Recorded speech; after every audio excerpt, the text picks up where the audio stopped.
అల్లూరు జిల్లా ఏజెన్సీలోని ఓ గిరిజన గ్రామం నేలమట్టమైంది. జీకే వీధి మండలం చట్రపల్లిలో ఈ విషాద సంఘటన జరిగింది. అర్ధరాత్రి సమయంలో చట్రపల్లి గ్రామంపై కొండ చర్యలు విరిగిపడ్డాయి. ఈ ఘటనలో ఒకరు మృతి చెందారు. శిథిలాల కింద కొంతమంది చిక్కుకున్నారు. నలుగురిని గ్రామస్తులు కాపాడారు. మరో ముగ్గురు గల్లంతైనట్టు తెలుస్తోంది.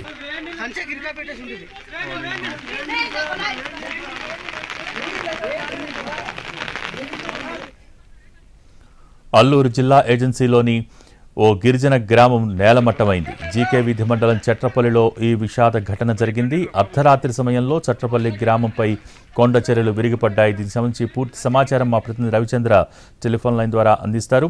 రవిచంద్ర, సప్పర్ల పంచాయతీ పరిధిలోని చట్రపల్లిలో అర్ధరాత్రి కొండ చర్యలు విరిగిపడిన ఘటనలో ముగ్గురు గల్లంతయ్యారు. ఒకరిని చనిపోయినట్టుగా గ్రామస్తుల నుంచి వస్తున్న సమాచారం. ప్రస్తుతం సహాయ చర్యలకు సంబంధించి కొంత ఆటంకం కలిగే అవకాశం కనిపిస్తుంది. ఏదైతే చట్రపల్లికి వెళ్లే మార్గంలో అనేక చోట్ల రోడ్లు కోతకు గురయ్యాయి. సహాయ చర్యలకు వెళ్లే వారికి కూడా వర్ష కారణంగా ఇబ్బంది ఎదురవుతోంది. స్థానికులు ఇప్పటికే రెస్క్యూను తీసుకొచ్చారు. ఒక ముగ్గురు మాత్రం గల్లంతైనట్టుగా మనకు సమాచారం. ఒకరైతే ఈ ఘటనలో చనిపోయారు. అదే సంఘటన స్థలానికి వెళ్ళడానికి అధికార యంత్రాంగానికి కావచ్చు, లేకపోతే స్థానిక అడ్మినిస్ట్రేషన్ లో ఉన్న వాళ్ళు అయితే వెళ్ళగలుగుతున్నారు, కానీ బయట నుంచి వెళ్లాల్సిన సిబ్బంది వెళ్ళలేకపోతున్నారు. మట్టి పళ్ళను వెలికి తీయడం కానీ లేకపోతే దానికి ఎంతమంది ఉన్నారని గుర్తించడానికి కానీ మరికొంత సమయం పట్టే అవకాశం ఉంది. సంఘటనా స్థలానికి వెళ్ళడానికి సిద్ధమైన పాడేరు ఎమ్మెల్యేను భద్రతా కారణాల దృష్ట్యా పోలీసులు నిలువరించారు.